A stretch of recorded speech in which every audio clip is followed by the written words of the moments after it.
La 12e édition du prestigieux Forum Économie du Patronat ivoirien aura lieu les lundis 25 et mardi 26 novembre prochains, au Sofitel Abidjan Hôtel Ivoire sur le thème « Quelle industrie des services pour stimuler la performance des économies africaines ?»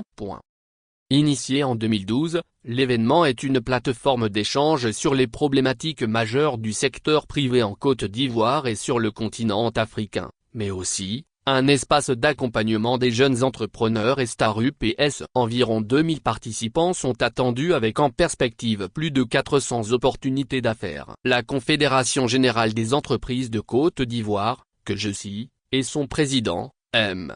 Ahmed Cissé, s'honore de la présence, pour la deuxième fois, du président de la République Alassane Ouattara à ce grand rendez-vous international en Côte d'Ivoire. Il assistera à la cérémonie solennelle d'ouverture, lundi matin, au Palais des Congrès du Sofitel Abidjan Hôtel Ivoire. À ses côtés, les présidents d'institutions de la République, les membres du gouvernement et d'éminentes personnalités internationales et de dirigeants d'entreprises. Au nombre des invités de marque, deux pays, Singapour et l'île Maurice, considérés comme des modèles de réussite en matière de développement de l'industrie des services. La Côte d'Ivoire, qui travaille à rendre son économie davantage performante, y voit une opportunité pour partager son expérience avec ces deux pays, afin d'améliorer son industrie des services au-delà de 50%. La configuration de la 12e édition est la suivante: une cérémonie d'ouverture, 2 keynotes, à l'ouverture et à la clôture, 2 sessions plénières. À l'ouverture et à la clôture,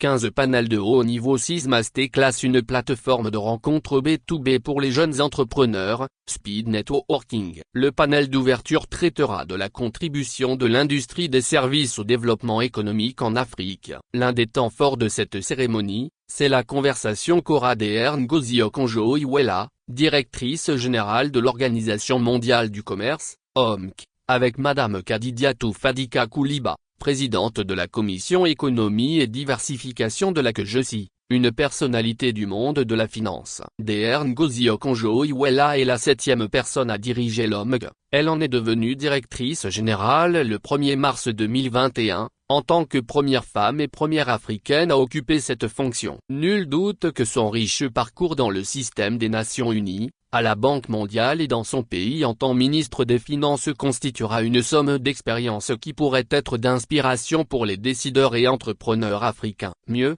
elle dévoilera la meilleure image de son organisation et présentera ses atouts pour la facilitation et le renforcement des échanges commerciaux entre États en développement, mais aussi dans l'intérêt des entreprises.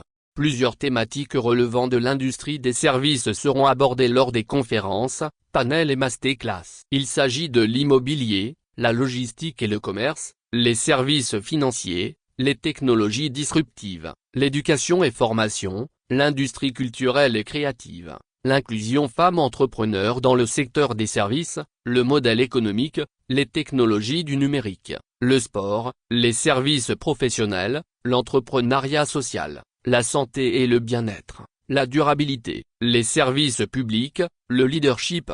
La cible de la que je cite Academy est constituée prioritairement des chefs et cadres d'entreprise, les jeunes entrepreneurs et les porteurs de projets désireux de bénéficier du partage d'expériences de bonnes pratiques en entreprise ou d'élargir leur réseau tout en renforçant leurs connaissances. Un espace spécifiquement dédié à la jeunesse dénommé Business Plan Competition, BPC, sera l'occasion, lundi après-midi, de célébrer les lauréats des meilleurs projets d'affaires ou d'entrepreneuriat. Un moment spécial aussi puisqu'il marque les 10 ans de création de la BPC.